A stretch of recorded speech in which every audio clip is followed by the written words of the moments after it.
Sir, how much longer do we have to put up with these amateurs?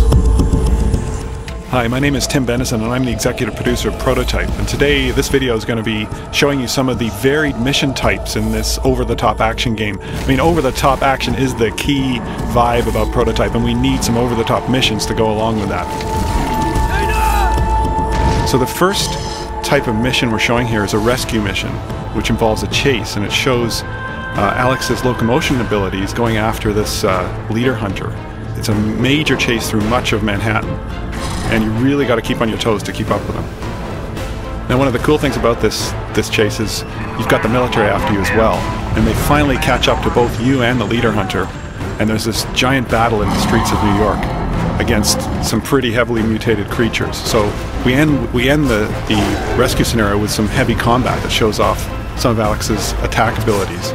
You see him doing the giant karate chop move with the blade arms, which is one of the attack powers. The cool thing about these brawler hunters is they can actually throw stuff at you. Now, the next mission type, we're showing some of Alex's stealth consuming abilities here. He's trying to get into a military facility here, and he needs to assume the identity of a soldier. And here he's doing the patsy move. Once he's inside the military base, he can actually fake that another soldier is actually Alex Mercer and get the AI to take out an enemy. Now he's trying a more direct approach here to get access to the commander. The commanders have special abilities like artillery strikes.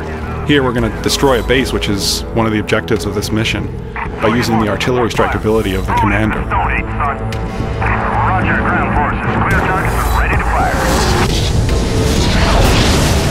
So the next mission type we're showing here is disable. Now, the military has deployed this new technology through the city to try and take out some of the infected, and you're trying to destroy them. Now, the cool thing about this mission is it shows how we've designed many of the scenarios in the game to really set up a general scenario and then let the player decide how to solve the objectives. You've got all these tools at your disposal in the abilities that Alex Mercer has. And we found that the strongest missions in our game were the ones that let the player decide how to approach each particular problem. So you see all the varied techniques that the player is using to take out these different pieces of equipment here. It's amazing the variety of gameplay we get out of this kind of mission design.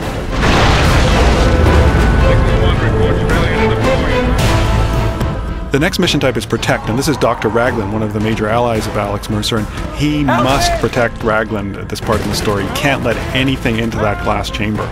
So he's using every firearm at his disposal, every ability at his disposal against some mutated hordes that are coming in from all directions, even from the ceiling.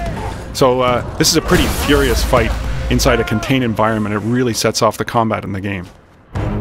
The next mission type is Infiltrate. In this case, you have to infiltrate a rooftop where some guards are guarding a transport helicopter. And you've got to get in there without causing any combat because the copter will be destroyed. You have to play the role of the transport pilot because you're trying to get to a briefing at the end of the mission where some key information is going to be relayed to you. So you've got to fly deep inside an infected zone, and you're basically engaging in combat with infected hives, and you've also got to deploy and pick up various squads of Blackwatch soldiers in combat zones. But there's a disruption in the form of a bunch of Hydras, which are some of the largest infected enemies, and you have to battle them before you can pick up the soldiers. So here you've got this giant scene of helicopter combat. You can see that these enemies are capable of anti-aircraft fire because they can grab any object on the ground and chuck it at you. So it becomes a pretty intense helicopter firefight. Now, to take out these Hydras, you've got to stay in close with them. It's a risk-reward kind of scenario. If you go too high out of their range, they'll duck underground and you won't be able to destroy them. But if you come in close, of course you can take them out with your rockets, but they're going to be trying to take you out with cars and all sorts of other objects. Finally, please stop the emails. I can confirm that you can kill zombies with helicopter blades in this game.